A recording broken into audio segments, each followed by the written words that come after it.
Today on the show, we're talking about negative criticism. So stay tuned.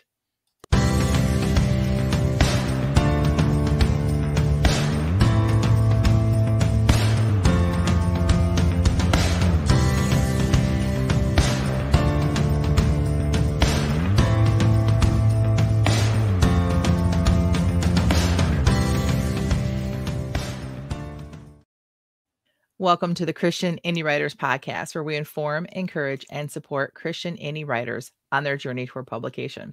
I'm Jennifer Carl Tong, and I write historical Christian romance. I'm Christina Catane, and I write Christian dystopian fantasy. And I'm Jamie Hirschberger. I write short fiction under the pen name J.R. Nichols. Good morning, everyone, on this fine Friday morning here.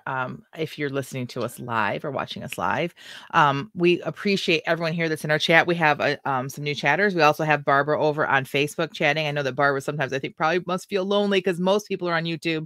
But in case you didn't know, our live chat is happening on both YouTube and Facebook simultaneously. So you are more than welcome to join us in either spot. But if you listen to us as a podcast, we appreciate you as well. So whether you are here live, watch the rebroadcast on YouTube, or you listen to us at a podcast, we appreciate you and all that you bring to the plate as well. So if you like what we do, please like and subscribe to us and tell other Christian indie writers all about us so they can join in the fun as well. So already in the chat, it's we've got some activity going on. At 9:42 this morning, she's my hero, being up early already. Jess Nicole says, first time catching live. Just recently found the channel. Been binge watching, y'all. I'm so in love. Oh, thank you so much, Jess. I'm so in love with her headshot. That is an amazing capture. Whoever did that for her did a great job. Agreed. Piper says, hey, all. And Shell is here. She says, hiya. Welcome, Jess. Barbara says, good morning, everyone. Barbara also has a great headshot. Yeah. Jess says, oh, I feel so welcomed. I'm so excited. Well, we're glad to have you here. All right, we like to start off every episode of this podcast with what we call our What's Up. It's time for us to check in with each other and just kind of give updates on our personal lives, sometimes our professional lives. And I'm going to start with you, Tina. What is up with you?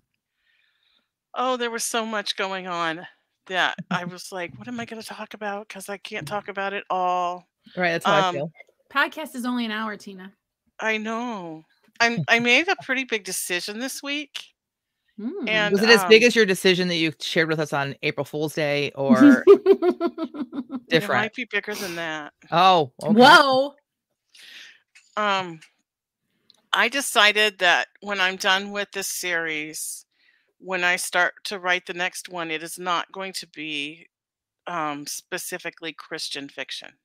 Oh. I am going to write a fantasy series based on the Book of Revelation. But in an alternate Earth, so that I can play with facts and not be accused of blasphemy. Right.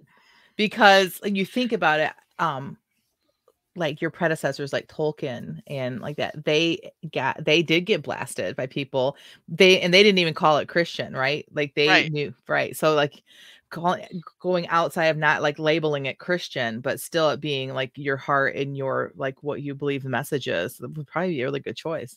I would say that they were like trailblazers for you, Tina. And I've always kind of thought of your style as like Tolkien-esque. Like, do you know what I mean? So if you like, if I was going to say your writing journey is leading you down the path to become as great as, like, because you do all of that descriptive and fantasy world building and things like that. And I was speaking to another author who is also writing in the Christian fantasy genre, and we were talking about like the reader pool is so small that we can be #1 on the list on Amazon in that genre and still not make enough to cover advertising. So to be able to reach a bigger reader pool is what I'm going to have to do in order to make a living. And then once I'm making a living, maybe I can go back and write these like in your face biblical kind of books that I would have to market as Christian. So I'm interested to know, are you going to do a pen name or are you going to continue to write as Christina Catane? Just curious. Have you thought about that? Sorry if I'm throwing you. Keeping my name. Yeah. because it's not that huge of a departure. Mm-hmm. That's what I'm leaning towards. I like my name. I feel like I could go to Hollywood and get a job just based on my name alone. Like, they wouldn't even care if I could act. They just want to see that on the marquee with that wonderful, it would just look good up there in lights. Yeah. Mm-hmm. You should just change the first 2 letters to K's though, because then it would be Christina Catane. Anyway, whatever. Don't get me started on like haircuts with a K. Like, it just makes me crazy. And then there would be a Z at the anyway. Sorry. Squirrel. I think it's a great idea too, because it's kind of similar to my thoughts on if I were to ever write for something like Hallmark, like, or ever to go in that route where it wouldn't be straight up Christian writing, but the exposure. I would never write anything that did not agree with my beliefs and with my heart. And I know you wouldn't either. But the exposure that would bring people back to my books that straight up share the gospel and share the message of Christ and of our Lord, you know, I think it, you know, it's kind of in the same realm. So I think it's cool. So Barbara agrees. She's like, sneak the good news in on them. Yeah, that's a good way of thinking about it. Right. Like, it's going to be one of those things where if you know, you know. Yes. Like, when you see they're like, oh, that's the Antichrist. Oh, that's the false prophet. Oh, yeah, that's the. Well, and even those discussions are delicious because, like you mentioned, Tolkien and Lewis, and their works were debated, and that kept them on the tongues of people. So, it's a pretty wise marketing, and also you might get. Like we're going to talk about today, even the negative will help to spread the word of what you do. Mm-hmm. Right. So that does tie into what we're talking about today, doesn't it? It does. Kind of. Well, my what's up, besides the fact that Susan's still alive. Hi, Susan. Yay, Thanks Susan. for joining us today. Hi, Susan. We love you.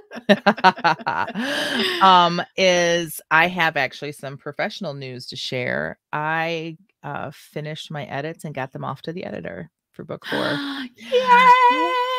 I love how you act surprised, Jamie. Jamie obviously knew.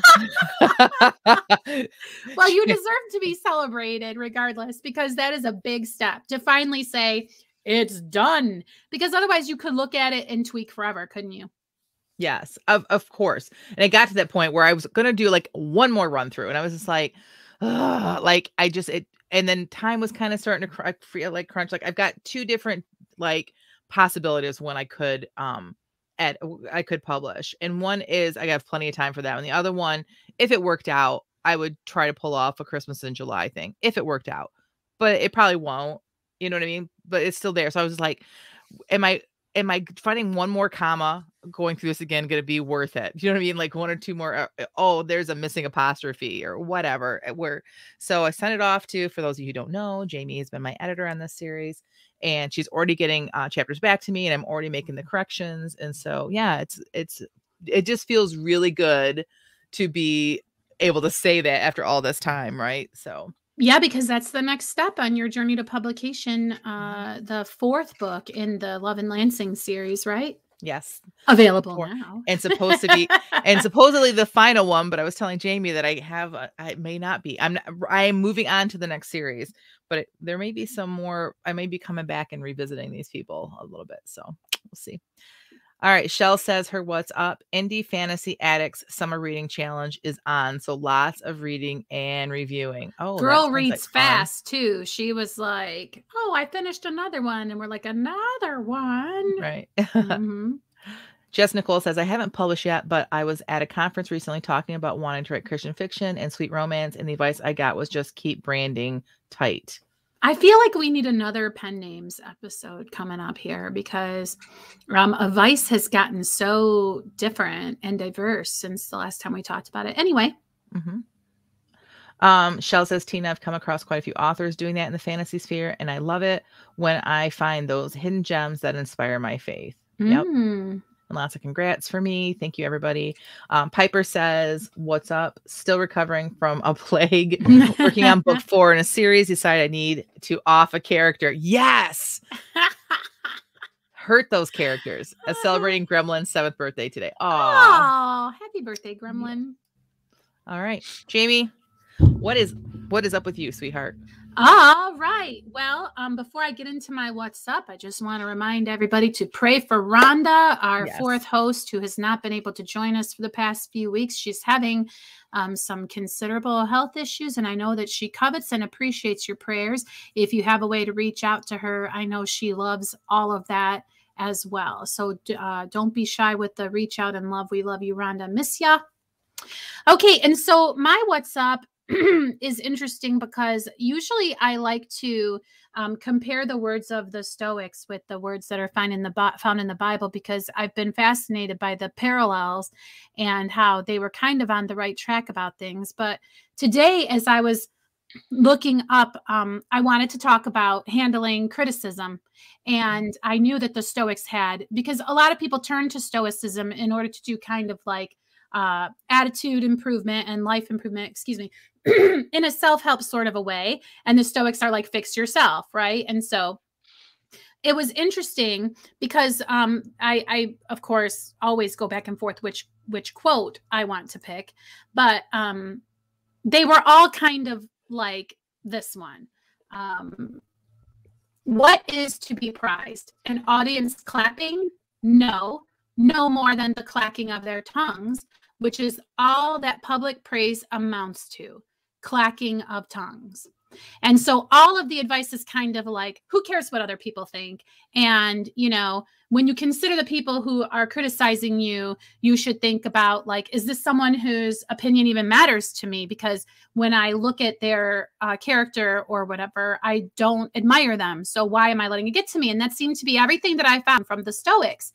And then when I looked up to find a parallel Bible quote, like a gigantic list of references to what the Bible says about being criticized. And it's always like either, why don't you listen to what they're saying to you?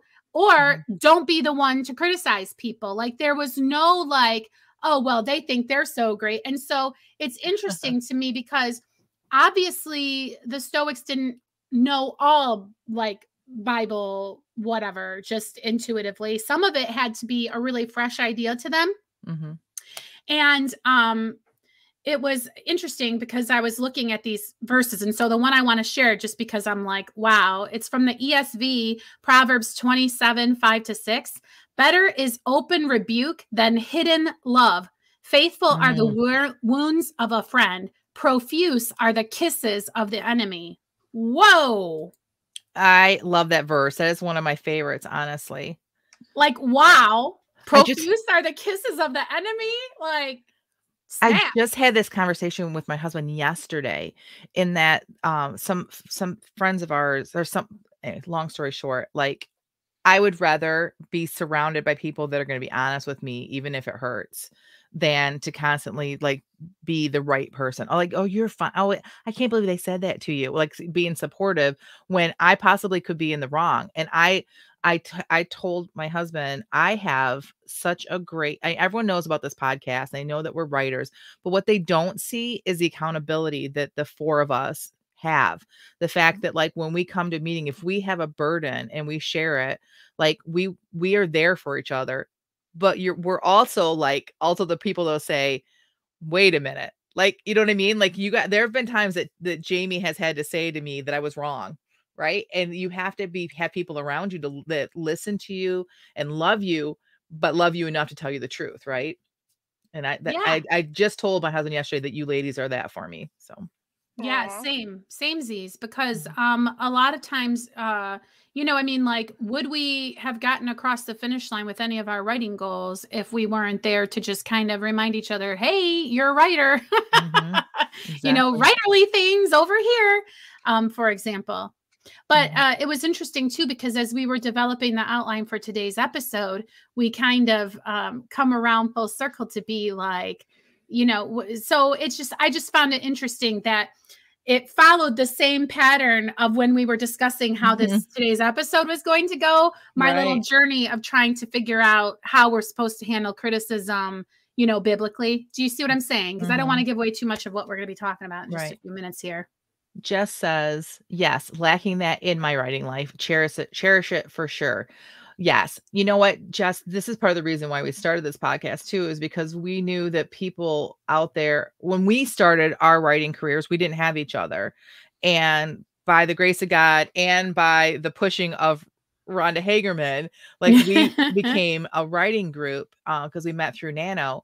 And I remember looking for podcasts that I could listen to with my kids in the room, right? There were lots of informative podcasts out there, and there were lots of things that were good for me as a new writer, but they were not good for my spirit, like just and so anyway, this is how this all started. So I think you'll find that the women in the chat are also very supportive, and we do need to have another writing group episode though. Now that for sure, now that that COVID is kind of like on the tail end of it, and like people are getting together again, it was really hard, I think, for writers who were accustomed to, doing writing groups. So maybe we should do like a writing group challenge or something. All right. We'll figure that out later, but I really like that idea. So me too.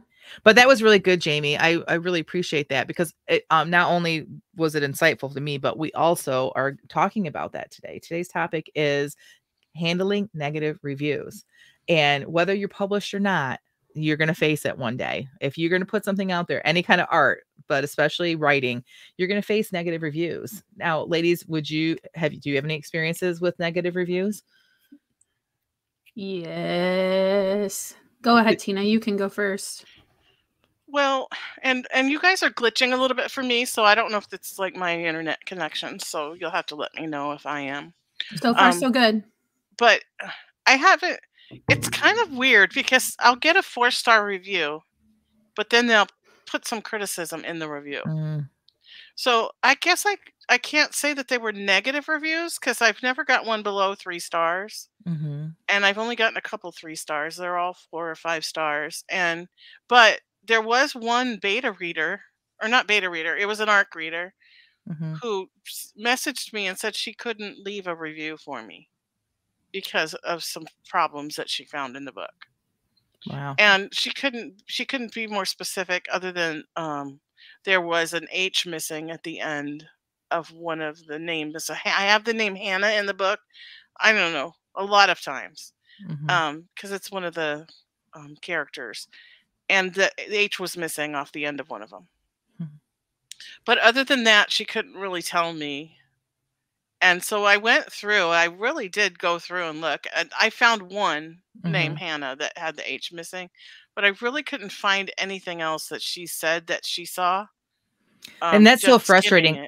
It's one thing to get the negative feedback, and another thing that when there's nothing that you can do about it, right? That, like, if somebody, because you've gotten, when you first finished your book, the very first time, and you sent it out to people to look at, you sent it out to betas. Now if anyone's watched our episodes, you're going to know this information. This is not new information. She's shared this in the past, but that it was too early. You didn't know, you were new at this. You didn't realize it wasn't ready for other eyes, and you got not great feedback. Right. But so this isn't the first time, but the not great feedback you got was constructive. You were able to use it. And it was almost exclusively like punctuation and commas and like punctuation stuff. I'm talking about way back, because you rewrote the whole story. Oh yeah, like that first way story. back. Yeah. Okay. And aren't you glad? Yeah. Now that you have the first book published, I have had negative feedback. I will never forget. I think it was only a 3-star, which is not, you wouldn't think that's bad. Like, it's better than 50%, but Amazon sees it as negative. So that's okay. But I was so mad that I called Jamie and read it to her, like with a lot of fervor, because some of it, like, first of all, it was like most of her complaints were like, did you read the same book that I put out? One of the things I had to ask Jamie, I'm like, I don't even know what that means. The woman claimed that I was trying to stuff my theology of determinism down her throat, and I didn't know what determinism was. And Jamie said, it's because it's not your theology. That's why you don't know what it is.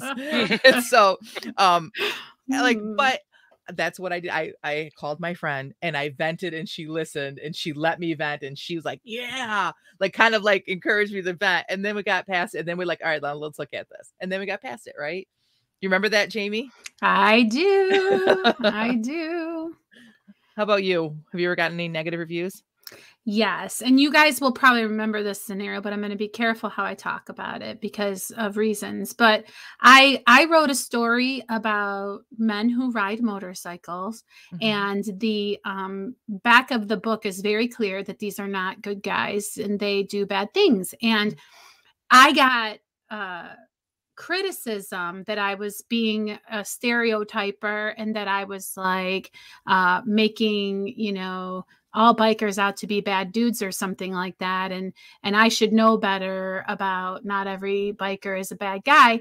And it was kind of like, I'm thinking to myself, yes, but did you read the story? Because that is not at all like kind of the moral of the story or like the angle of the story, but it was just kind of bad, like really mean, like, who do you think you are writing this kind of trash kind of stuff? And I was just like, wow, that's pretty dramatic. Because it hurts. It's one thing for someone to criticize you, but it's another thing for them to criticize you when you've put like your art out there, right? And most of the people that criticize poorly or give you poor remarks, they've never written a book. So that hurts even more, right? So yeah. And so yeah.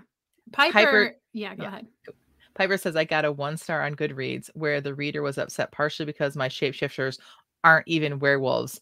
They were coyotes. Which you never said that they were werewolves. That's hilarious. Oh, golly. All right. So one of the things is, so we talked about in our outline that we wanted to talk about what we did versus what we wanted to do, right?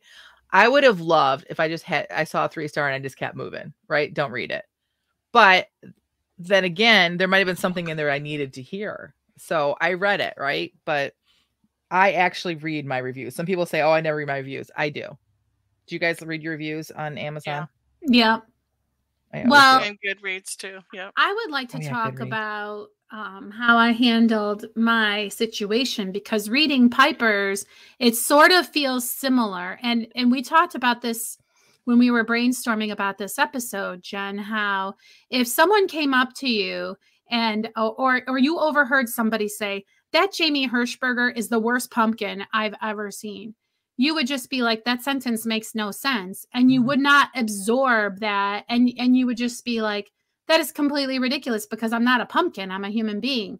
Right. And so it's easy to fluff off criticism like the criticism I got and like the criticism Piper got, where it's obvious that the criticism itself is not based on like reality. Like my book is not about making all bikers to be bad people. So I didn't even internalize the comment. It was just shocking that human beings would just be so mean, right? Like, right. And, so that was what was bleh. And in Piper's case, I'm sure it was just like, I had no idea that every shapeshifter book was supposed to be about werewolves. So she probably didn't even like take it to heart. Right. But it's when you feel like they've really hit on a morsel of truth that it's hard for you to not want to question everything. Like Tina would worry, maybe I did forget the H everywhere, because Tina is like, well, punctuation and grammar isn't my strong suit, but who cares? But then if someone says, I care, Tina is suddenly going to be all vulnerable about it and go into a headspace of like, this person is right and I'm awful. Do you know what I mean? Yes. So anyway, I don't know what that's. I mean, I'll be the first to admit that in college when we had to take like English 101, English 102, and so forth, the only class I didn't get an A in is the one where grading was based on punctuation. And I got a C in that class. So I'll be the first to admit that, like, I can read the little yellow handbook or blue brown handbook or whatever color it is every day, and commas still elude me. I just my brain can't wrap itself around where they're supposed to be. I put them where they don't belong. I don't put them where they do belong. So that's why I need an editor. Like, I'm just going to tell my story and rely on my editor to catch those things that my brain just can't seem to wrap around. Well, we're going to move into some advice and general good practices to do for handling bad reviews. But Piper says, oh, I laughed and made fun of that review. I've seen people do that even on social media, like actually put the review on a video with them reading it. And like, they always crack me up. So I might try that the next one that I get. I haven't had a bad one in a while. Don't get me wrong. I have plenty of 1 and 2, because you will. It's just going to happen. I have plenty of 1 and 2 ratings, but they never leave reviews to tell me why they gave me a 1 or a 2. So it could just be the fact that they didn't realize for some reason it was Christian, or for the fact that like they don't like the name Anna. Like, you don't know. Like, you really don't know. Well, and yeah, at the end of the day, you're not everybody's cup of tea, but we're going to get to that. You can't be. You can't be. So, all right, let's start off with some advice that we came up with. First of all, we said you need to prepare in advance because negative reviews will come. So this is sadly, like Jamie brought up, sadly, this is what you sign up for, right? If you're going to be an artist and you're going to put your work out there, people are going to give you, it's set up that way on Amazon, but just in life, if you were to like paint a painting and hang it in your house and someone walks in and sees that you painted that, they feel a need to give you their opinion, right? Nobody's going to come in. And if I were like seldom, they might come in and like, let's say I painted a room a certain color. They don't feel the need to tell me like their opinion on that. But for some reason, art brings that out in people. Would you guys agree? Yeah. And, you're like, for some reason, and, sometimes the reasons are exactly the reasons why you shouldn't give any credence to what they're saying. Because sometimes the reasons are, well, I wish I was artistic. I wish I was creative. And so the criticism is sometimes coming from a place of not knowing how to handle the frustration that they don't have that particular skill. And they're just acting out in a negative way. All right. Second, maintain your brand in all interactions. What does that mean?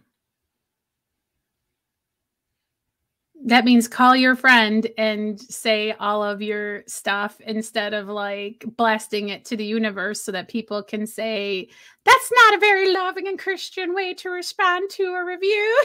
Right. First of all, you have to know your brand, right? And so again, there's another episode we could do, but more specifically on your brand. But right, like on this podcast, if I were to do something in one of our social media platforms, me personally, for the podcast, something that was very like attitude and kind of very what's that character on Designing Women that you're always calling me? Sugar Baker. Yeah, Julia Sugar Baker. People would like, it would fit brand because like I've shown myself that way. But in my Christian romance, I don't think that my fans know me as the like salty kind of person that I am. Maybe I should let them see it a little bit more because I think my characters are a little bit salty sometimes, and they maybe don't expect that. But so like Jamie's saying, like, you got to stay on brand. Like, whatever you do, don't go off on that person. Amazon has taken away the ability to respond to reviews, which I think is a really good thing. Yeah. But you don't need to, if it's on Goodreads or somewhere else, you don't need to respond to them unless God has called you to do something kind-hearted to them, right? That's how I feel about that. Before we move on, I just want to share a quote because I think it's important that you expect the criticism to come because that means you're actually doing something. There's a really famous quote that's like, to be admired, do nothing. And I was just I'm listening right now to The Picture of Dorian Gray by Oscar Wilde. And out of nowhere, one of the characters happened to say in the book, every effect that one produces makes one an enemy. To be popular, one must be a mediocrity.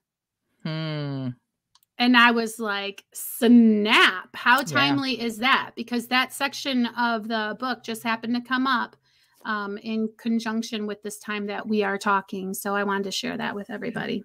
Along that lines, I want to read you a short review, and I want you guys to guess. See if you can guess what famous book they're reviewing. This is a 1-star review. Okay. This book never got my interest and was hard to keep reading. It was very confusing and boring. Nothing very interesting ever happened, and when I thought it would be at least a little entertaining, it was not. I'm going to guess it's going to be like The Hobbit or Lord of the Rings or It's something. The Hobbit. Is it? Yeah. That's funny. Yeah, So, this is never going to be a hit. All right, so speaking of branding, Piper says, I think it's a good idea to ensure that your book is what your book package is promising, so that your blurb is catchy, but also includes information that might make them decide not to buy. Tina did that with her blurb recently. I've always done that. Mine always say a historical Christian romance, right? So that people know right off the bat. That is a really good point. And then she says, for example, I look at blurbs to see if they say reverse harem or steamy or various other terms to know that I don't want to get that book. Agreed. Like, make it obvious what your book is. Also with your cover. I'm working a lot on conversion rate right now, and I might actually be working on cover changes and things like that, because I want to make sure that it's extremely clear what I'm giving, so that people get the right book, because you will get bad reviews if people think your book is something that it's not, and then they read it and they were disappointed. Yes, because we don't want to invite negative reviews that have truth to them, like this is dishonest, like it wasn't what I expected, or kind of. So we want to do what we can to head off the negative reviews, while at the same time understanding that we kind of want them, because again, we don't want to be a mediocrity. We want to be on people's lips, and we want them to be talking about our work. And if you are taking up rent in somebody's head, even as an author that they can't stand, that is an amazing accomplishment, because most people don't give a care what Mr. Mediocre over there is doing in the corner. But if you can affect somebody enough, even to make them talk about how much they dislike your work, and it's based on just they don't like it, but someone else might, that's really accomplishing something. Yeah. So if you cannot trick yourself, but really convince yourself that having people out there who don't like what you write because they just don't like what you write, that means you were authentic, because you weren't racing around trying to make sure nobody didn't like your book. Right. Plus, controversy can be a boon, like you said. Like, we're always joking on this podcast, Jamie mostly, that if you love our podcast, tell a friend. If you hate our podcast, please tell the entire world and include a link. Talk about how horrible we are, and then share a link so everyone else can go and think we're horrible. It's true. Like, they can see for themselves how horrible we really are. Yes. And I will say that, like, if you go to my page and you read, like, you know how they'll put the positive and the negative one next to each other, that one I was talking about generally shows up because it's the only person that has, like, really written a lot about, you know, but hey, whatever. So my most popular negative one is a 3-star. Ouch. Right. Yeah. Like, it could have been a lot worse. So you look at it that way.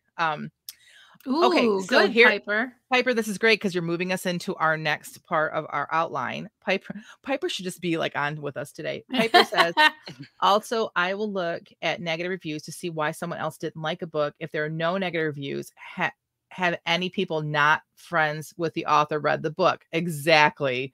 Like, especially when they're first starting off. So a negative view, they always, from before I even publish, I always heard that a negative review gives validity to your book. It means that you're not buying your reviews. It means that it's not a bunch of fake reviews, that you are a real author that have with a real legitimate book. So I agree with that.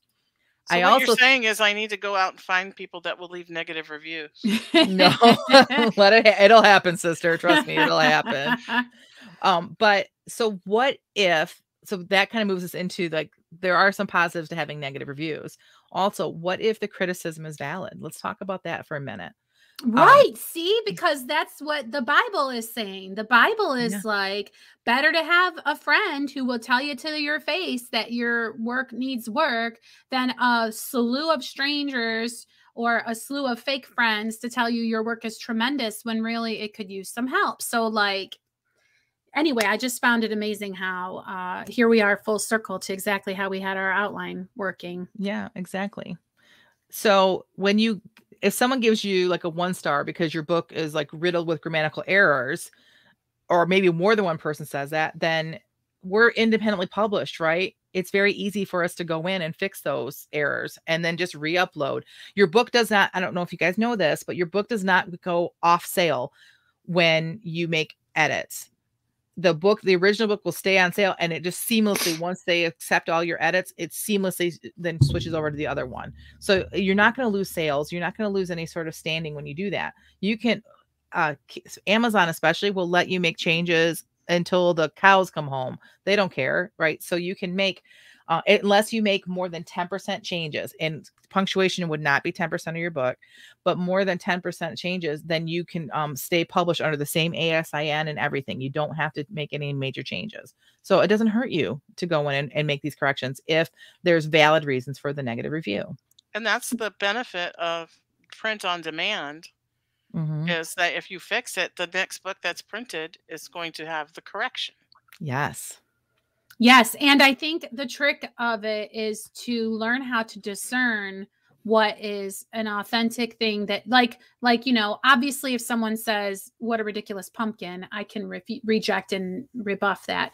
But, if there might be validity to it, and you have to be able to be honest with yourself enough. And I think it's important to just keep writing for this reason, because I find the more pieces that I finish, the more I'm able to be critical of my other pieces, and they're not so precious to me anymore. And then I'm able to look at it objectively and evaluate whether or not the person is saying something that is true. And sometimes you don't want to fix it because you want to say, in my artist journey, this is where I was at in 1984 or whatever. Right. And you want to just let it stand and watch your career develop over the ages, because we lose that in this day and age of instant fixes. And maybe you want your readership to see a growth. Maybe you want your readership to grow along with you and evolve their taste to match you as you grow and evolve. So right. It's always a decision. Yes, exactly. Like Piper says, I think if one person complains, consider it. If multiple people complain, take an honest look at your podcast and maybe ask someone you trust to look at it with an eye to real feedback. I agree with that. I also think that there's another positive too to this. I read a lot in my genre, just to try to keep up with trends, and just because I enjoy reading in my genre. And I have found books that I have read, and then when I finish the book, I see that they have a bunch of negative comments about edit, like they're needed more editing. And I'm one of those people that I noticed that Tina and I are on the opposite spectrum of this. I can't sit. When I used to have paper, I don't know if you guys still have paper bulletins when you walk in church that they hand to you. I couldn't read them without editing them. Like, it drove me crazy. That's just the person I am. And I would read them and I would see there was negative remarks, and then I would know that that writer had gone and made the corrections, and that those were older reviews. And then I go back and I see there's a bunch of people saying, I don't know why everyone's complaining. I thought that was great. So there's the positive you get, is that someone will read your new version of your book and see that everyone else has these negative responses, and they will feel this like need to defend you. Right. And then you'll get a whole bunch more reviews. So there's that possibility as well. So there's lots of reasons. But again, like Jamie said, it's your choice. Look what Jess put in the chat. I know negative reviews will come, but I do think more people need to learn the compliment sandwich. We talked about that when we were preparing, didn't we, Jen? We did. We did. And this is what we were saying. Maybe it's time for us to maybe review how to give negative feedback, and it led us into a discussion of a whole other bunch of topics that we might bring your way. So if you all, right? Didn't we agree? So next week, for those of you who don't know what what the compliment sandwich is, we're going to be talking next week about getting into some writing group topics and about how to give feedback. And so you want to tune in next week. So, all right. I think that's good. I think that everyone's going to get negative reviews, and you just got to be prepared for them. And also consider that maybe they're a good thing sometimes. So, right. They're a good thing if for no other reason than you don't want to be a mediocrity. Agreed. And there is nothing mediocre about the next section of our podcast. Like, it is time for the feeding of the backs. If you are new here, this is when we share a piece of writing that we wrote on the fly. Every Friday, we publish out into our social media forums a prompt. And when we publish that, we sit down as a group and we time 15 minutes and we write without stopping. It's a total writing sprint. If you don't know what a writing sprint is, we have a book for that. And I don't know why my camera isn't showing it today. You can see the bottom half. There we go. We have a book for that. 30 days of writing sprint prompts, an instructional workbook to help you establish daily writing habit. It is only $9.99 on Amazon because we want to try to keep it as low cost as possible, but it's a workbook, places for you to write, or you can just take the prompts and type it in, but it will help you. We believe strongly in writing sprints and in writing prompts. So we publish our writing prompt and then we write, and then we share them here live on the podcast. No editing. So this is not going to be criticism like what we're going to explain next week. This is criticism that is going to be only positive because this is not edited. We're just kind of like throw it out there. So this week's prompt. Oh my goodness. First of all, Jamie had to leave our business meeting early this week. And so it's her fault that she wasn't here to rein us in. But this week was a sentence, and Tina used the sentence generator. Randomwordgenerator.com will give you a random sentence as well. And this is what our prompt was. And first of all, Tina said, is it okay if I run the prompt again? Because that's usually our rule. Whatever it comes up with, that's what we have to take. And I said, I don't care, but what it's so bad about it? And she read it to me. And the prompt was, my biggest joy is roasting almonds while stalking prey. What in the world? When I read it this morning, I was like, okay, this is what I get. And then they were sure to tell me, yes, we kept the prompt in part because we wanted to see your reaction. We kept laughing. Tina and I kept laughing. And then after we were laughing, Tina's like, well, maybe. And I'm like, I think we have to do it now that we found it this funny. Like, because Tina and I are both trying to write in the worlds of our books so that like, it's just things that we can use. I also found that when I wasn't writing in the world, I was coming up with way too many story ideas that I couldn't keep up with. So I try to keep it in my world. And I'm like, how are we going to do that? So anyways, this is what we got. And I'm going to start with, since Jamie had no idea, she's going to be our first person. Okay. Barbara says, great book, all caps. Thank you, Barbara. We appreciate that. I think it's time for a second edition, another book, actually. I think so too. Writing Sprint Prompt 2. So we'll have to be talking about that. We appreciate that. And Jess asked, is the Facebook group in show notes? We don't have a Facebook group. We really need to have a Facebook group. But the problem is that we all we just do this. Like nobody wants to be the admin. No, right. We don't want the work of a Facebook group. We'd like the fun of it. It'd be so great to be able to chat with everybody. But so anyway. So we just have like a Facebook page. Like if you go to Facebook and you search us, there will be a page where we post, like you can follow that and then you'll get the prompts and stuff like that. Also Twitter will send it to you, right, Jen? If you follow our Twitter. Instagram, Twitter, and I might have forgotten to put it on our Facebook page. Sorry, I just realized that today. But Twitter or Facebook normally. So follow us on any of those places. And every Friday morning, I share the prompt. So. And that is all Jen, and we appreciate her because and our newsletter. Our newsletter. And our newsletter every Friday morning at 9 a.m. and it has it in there. So if you subscribe to our newsletter, you can get the PDF version of this book for absolutely free. So go on over to ChristianIndieWriters.net. And you can get the critique cheat sheet that we're going to talk about next week. Yeah, that's true. Okay. All right, Jamie, let's hear what you wrote today. Okay. Come away from that window. Sheila huffed up a puff of breath to blow the bangs off her brow, as though the fringe on her forehead was single-handedly responsible for the sweat that made every piece of clothing she wore adhere to her like a sodden pillowcase. But it does make a difference, she argued with herself, and wondered if she could find a fashionable barrette with which to secure them the next time she was at the Stuff Mart. This morning, she hadn't been able to locate so much as a handful of bobby pins in the disaster that was her daughter's hair and makeup bin. She checked the heat under her pan and frowned, wondering if the process could be hurried in the least. She didn't want to scorch the delicate nuts, and the recipe clearly stated that one had to be careful with them, as they could go from golden brown and delectable to miniature briquettes in moments. Oh, Mom, you know my biggest joy is stalking prey while roasting almonds, Jenny quipped, but did not come away from the window. She tousled the hair of her baby sister, who'd been munching absently on the toys attached to her exerciser, and then performed a perfect pirouette, a trick she relied upon regularly to elicit a squeal of delight from the cherubic toddler. Aww.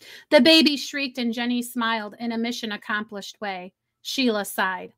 First of all, I'm not roasting the almonds. This method is called toasting. And second of all, you aren't doing either thing. You've been spending all morning at that window, stalking your prey, as you put it. She frowned and clucked her tongue in mock disapproval. What would Mr. Sanderson think of you talking about his boy that way? He'd probably think his son was a lucky son of a gun because I'm a great catch, Jenny said, without even a whiff of irony, and Sheila smiled, glad she had raised a daughter with such self-confidence. There was a knock at the door, startling even the baby, and the three women locked eyes with one another in turn.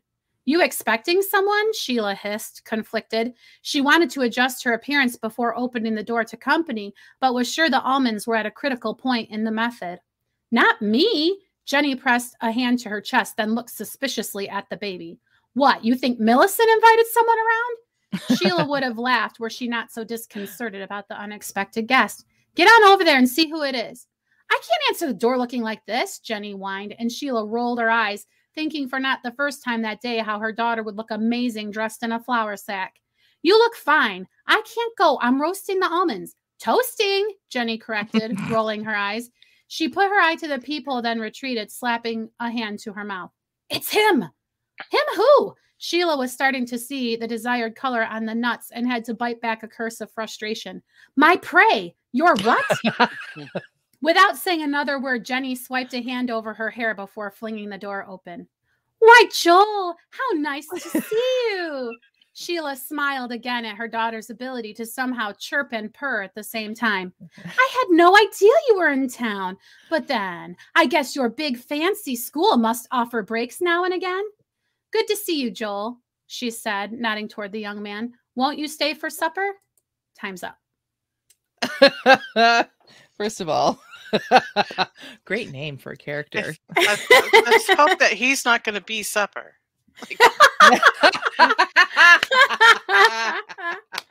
Yeah, I mean, maybe this could take a turn. You know what I'm saying?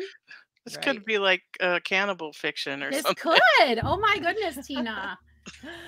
Barbara says, nailed the sassy, and Piper says, oh, I love the self-confidence. Gosh, was there anyone that you were basing this on? I mean, it seemed so like real. Sassy and the self-confidence. No, like, yeah. Piper says, roll on the floor laughing. So fun, Jamie. Shell says, amazing, Jamie. She's laughing. Yeah. So yeah, great character name. Love the sass. It was just so like a somebody of that age group to be like toasted, like right, yeah, like 3 minutes earlier she didn't know the right 100%, and like using prey the way you did is so great. I loved it. Gigi says, Jamie, awesome. My favorite part, looking to the baby to open the door. So fun, like the characters. I know. Like, did you invite somebody? Yeah, and like you said about getting too many ideas, it's really interesting how now I feel like, well, here are these people forever in their kitchen, you know what I mean? And there's Joel forever on the cusp of either accepting or declining their invitation. And it's like, fare thee well, friends. You know what I'm saying? Yes. So it does feel sometimes like you're just leaving people on the side of a mountain, right, Jennifer, to never to be heard from again. And so, yeah, it was tricky, but I still also feel like it was maybe almost a complete story the way that it was, you know? So, so fun. So I appreciate all the good feedback. I love Fridays. Me too. That's awesome. Well, I was actually able to fit it into my story. I don't know how well I did, but back to Widows of the West 1. So I'll go next. Widows of the West 1. I keep saying it as WON. I know. It's ONE. All right. It was on nights like these that Colleen enjoyed most, when the storms had passed and the wind had died down, leaving only the gentle sounds of the insect as her only companion. She'd always found these nights to be the most peaceful for an evening stroll where she could be alone with her thoughts and pretend that the worries of the day didn't exist. But not tonight, not with Cade McDaniel around. Try as she might, she couldn't shake this man's attention. She tried walking through her garden, but when she turned toward the bunkhouse, there he was, sitting at the campfire. She couldn't be certain from this distance, but it looked like he was watching her.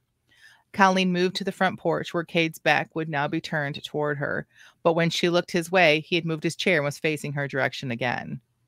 She strolled back to the garden, and once again, Cade positioned himself so he could watch her. She'd had enough. She marched straight to the campfire. "What are you about, Cade McDaniel? Following my every move, like some sort of lion on the hunt?" Cade looked up at her innocently. He reached for a towel and used it to grab the hand of the cast iron skillet he had on the fire. He shook it a bit, tossing the pan's contents around. "My biggest joy is roasting almonds while stalking prey," he said sarcastically. He chuckled. "I was just trying to avoid the smoke as I worked." Colleen felt heat rise up her neck and settle in her cheeks. I thought... She didn't finish her sentence. Just turned to leave before she said anything else embarrassing. "Mrs. McGuire," Colleen stopped. "Yes, Mr. McDaniel," she asked over her shoulder. "Maybe if you didn't spend so much time looking my way, you wouldn't think I was staring back." 3, 2, 1. Yeah! I love it. I love everything about this. And I saw it coming only because, like, I mean, you know what I'm saying? I think it's not one of those annoying it's like delicious see it coming, because of course she's just like, oh, he just, you know what I mean? And we knew what the prompt was. Do you know what I'm saying? Right. So as a reader, I think this could be like really super fun. Like if she's, you know, building up this idea of like, he's always like looking at me and he's always, you know what I mean? That's awesome. I just love it. And I just love how he's just like, maybe if you weren't always looking at me, oh, that's so great. That's so great. Totally calling her out on it. Thanks. Yeah, I'm with Piper on this one where she says, "Oh no, I can see him doing that to avoid smoke," but also he was totally watching her. He totally was. He totally was. He totally was. Like that. I can't wait to write the next chapter, right? Like this needs a lot of massaging, don't get me wrong. Like if he's at a campfire, and how dark is it? Because if it's too dark, he's not gonna be able to see her, because the firelight will be in his face, right? So I've got to like work on that and make sure like it's clear. But if he's keeping an eye on her to make sure the dingo don't grab her or whatever, then he's really just looking for her form anyway, because we know he's protected. See how much we know about this. And how about this is an example of how a prompt that you think is awful can actually produce something super fun and great. Like, do you not really love this scene and want to love it? Yeah. And this is why prompts are so great too, is because I could have wrote this book and it would be a good book, but I wouldn't have had this chapter, right? And this is going to be so delicious. Like this is going to be like laugh out loud. This is going to be like, ah, ha, ha, ha. And everyone's going to be like, he was totally staring. And then the next chapter is him like, I can't believe I got caught staring. Do you know what I mean? Like it's going to be like, and I wouldn't have thought of that if it wasn't for prompts and like putting the time crunch on there too, to try to get to that line. Because I knew as soon as I started writing, I was going to get to that line.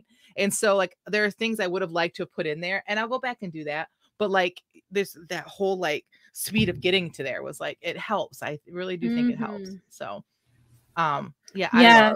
Barbara loves the hero comeback. Shelvest says, yes, so good. And Piper says, oh no, LOL. Oh yeah, we already read that one. And Barbara says she loves the hero comeback.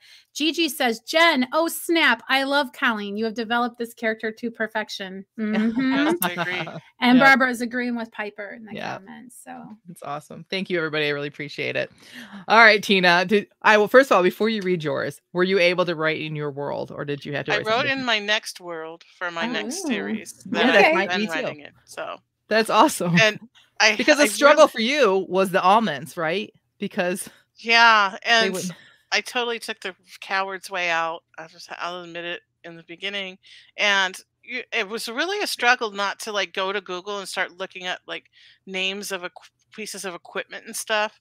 So this would probably need a lot of tweaking, but here it is. All right. Can you real quick explain to people though why the almonds would be a problem for the world that you write in?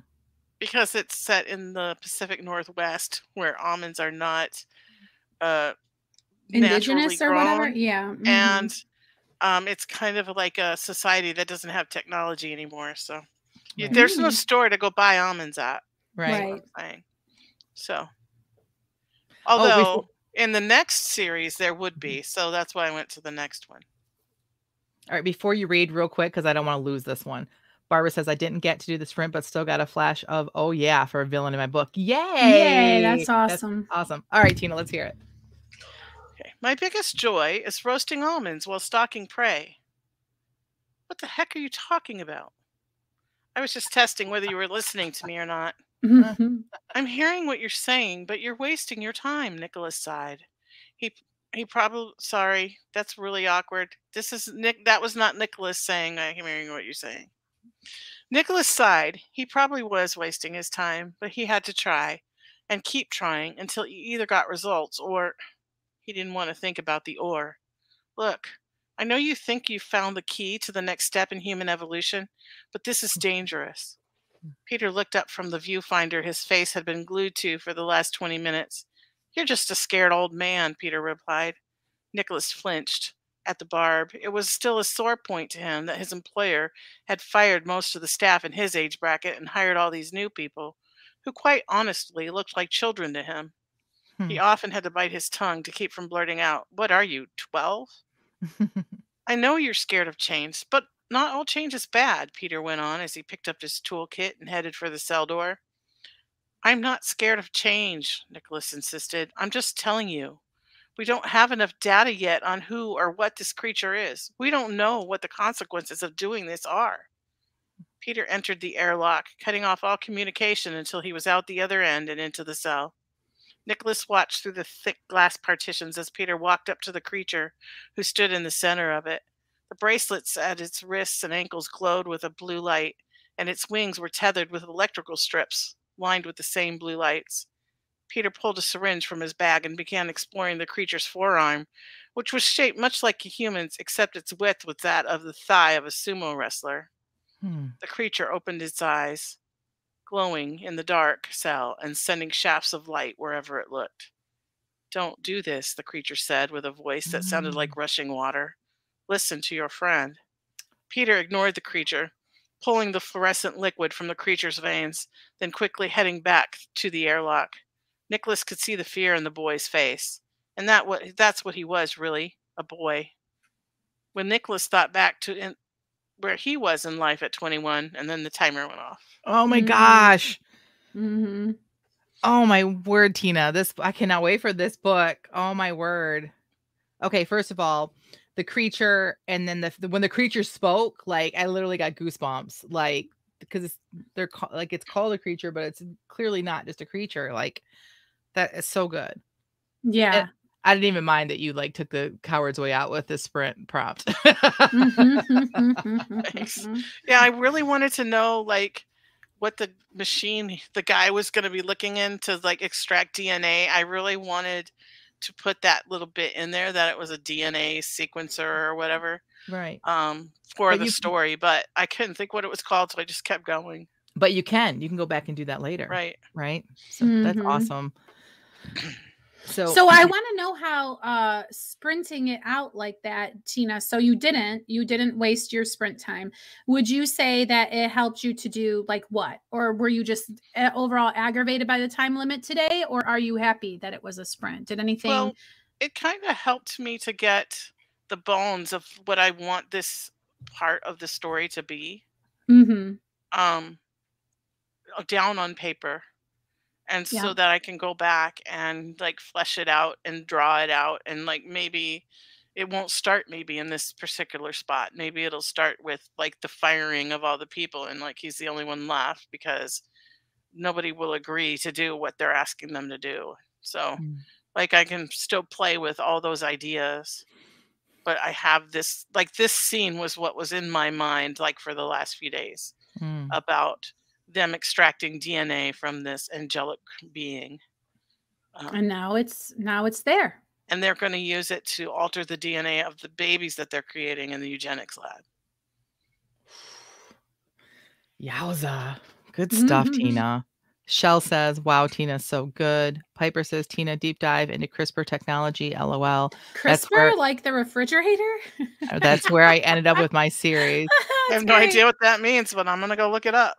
Gigi says, Tina, this is so good. I have a feeling Peter should have listened to Nicholas. That emoji is perfect. Barbara says, ooh, what have they caught? Piper says, so good. Wow, I cannot wait for this series. And then Piper also says, I often have to bite my tongue to keep from blurting that out too. She talked about the when I go to the doctor, 12? Yeah. I want to say that to my doctor. Like, what are you, 12? Good stuff. Good stuff. Thanks, guy. All right, awesome. So now if this is your first time tuning in, you'll understand why this is probably our favorite part of the whole podcast. So, but it's not too late for you to participate. Please go back and set a timer, use this same prompt. And then when you finished, share it to social media and tag us. We'd love to see what everyone else does with this prompt too, because I'm telling you, we're nothing special. Like, just because we have this podcast, like, it's only because that you don't have to have any sort of qualifications to have a podcast. Like, we're nothing special. Like, we just set a timer and we just write, and it just kind of flows out, and you'll have that same experience. So, all right. So now it's for our final segment called the feeding of the the what's next. Sorry. We want to do it again already. Yeah.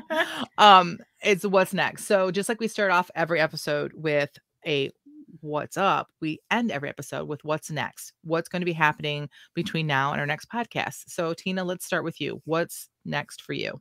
Well, I'm really excited about this new series, so I have to finish book 3. I know. That's me too. Like, oh my gosh, I gotta get this. And my son plays Dungeons and Dragons, and he's like the dungeon master because he's really good at making up stories. Oh, okay. And so I had this huge brainstorming session with my son where we just sat down and talked about story ideas. And we did talk about, because I was telling him that I had no idea where I was going with book 3. Like, I knew what was going to happen, but I didn't know like where the story was going. And I was kind of difference between plot and story. You know the plot, but you didn't know the story. For it to reveal itself. And we had a long talk about possibilities, and some of the stuff that my son said was like, oh, yeah, that's good. And he was like talking about TV fantasy series, dystopian series that he watched and that had a similar like kind of storyline. So I have a lot of ideas, but I got to get that done. I got to try to get my brain out of this new series and work on book 3. So you can pray for me that like I'll be inspired to just stick with book 3. All right. Definitely will add that to my prayers. What's next for you, Jen? For me, edit. So or not edit, I guess you call it revisiting or whatever. Like your edits, what do you call it when you get your edits back from your editor and then you have to the revision. So I'm working on revision as Jamie sends them my way. Then I'm trying to work through them and so I can keep caught up with her. No pressure, Jamie. Whenever you have time. I don't want to put pressure on you, honestly, because there really is. It wasn't as if we scheduled this. I was just like, oh, by the way, it's done. Here you go. So whenever it happens, it happens. But I need to get back to writing. I really want to get on to book 1 of Widows of the West. However, and this will be a podcast episode later. So I hope you guys will just take this. I had to change out my what I give away for newsletter. And so I decided that I'm going to write a short story novelette of Elizabeth and Winston from my first book. So, but I got to do that. And so I think I could bang it out in a couple weeks if I really could focus, because it's just going to be a novelette. So I need to do that next. I'm gonna start working on that. And then, but I've got so many other things going on in my personal life. But today I covet your prayers. We have a doctor's appointment with my mom. Like literally they're going to take her by ambulance to the doctor's office so we can meet with a hematologist that we met with 3 months ago, looking for it's most likely there's something more than just Alzheimer's happening with my mom. And it's been 3 months and I've seen my mom slowly suffer more than I think she should be. Like, I think that she's in pain and that we don't know it because she can't communicate it, and we can't medicate it because there's no diagnosis. So I would covet everyone's prayers that today we would get some sort of diagnosis so that we can help my mom be more comfortable. And then always, as we start off the podcast, I also want everyone to remember to just to be praying for Rhonda as well. That like we just love her so much, and she's got such a great spirit. But I know that this is hard on her, and that she's working hard to heal. And we just pray that God would touch the doctors, and that He would just do a miraculous, like, just be done with it, right? Let her just be able to walk away from this and be done. So we're praying for that for our friend Rhonda. Okay, so Piper says, next, same as Tina, finished this work in progress, might try sprints to get basic story down because I really don't know how this story ends. Sprints will help you with that. Shell also says, love that, Tina. I do that with my boys too. We also play Dungeons and Dragons together. And Shell says she's praying for my mom, and Rhonda too. We appreciate you guys and your prayers. All right, Jamie, what's next for you? I'm doing edits for a friend. And that's the bulk of my current writing. But I love that I have it because it's a amazing, productive way to fill the off hours, to plug in the times, because I've got kind of crazy stuff going on in my personal life too. But then I find that I have opportunities to be like drumming my fingers, and I have a personality that does not like relaxing. So I'm really glad to actually have some opportunity to be productive with my quote unquote downtime. And so hopefully there won't be any trouble continuing to get the edits done. But in a week or so, things could dramatically change just because of scheduling and timing of certain things. So for right now, it's edits, and doing the edits and being on this podcast and not having any time for my own projects is really rekindling my passion to return to my own projects. So I'm so excited that when I can get to my stuff, because it isn't just about doing it, because I'm looking at this more of like a hobby than a moneymaker anymore. That when I'm able to get back to the studio, as a painter would say, I'm going to really appreciate that time, and it's not going to feel like a chore or a burden. And I'm very excited to be at this place with my work, because I have always thought of it more like art, and trying to monetize the art is not my favorite part. Oh, that all rhymes. But anyway, yeah, that's where I'm at. Right. I totally understand. Like, that's a difference. Not that I don't see mine as an art, but I don't struggle with them. I'm all about monetizing it.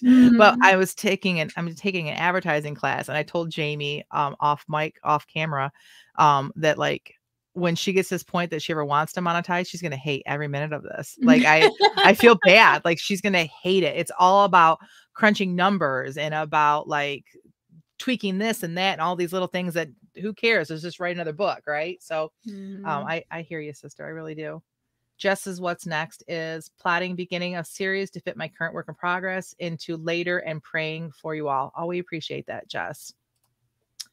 All right. Well, if all hearts are clear and we're ready to move on, I just want to remind everybody that next week we're going to be visiting Writing Groups 101, how to give feedback. So you're going to want to for sure tune into that. But until then, this concludes the Christian Indie Writers Podcast. So until next week, may your pen be prolific, may your deadlines be met, and may all of your words honor Christ. Bye now. Bye.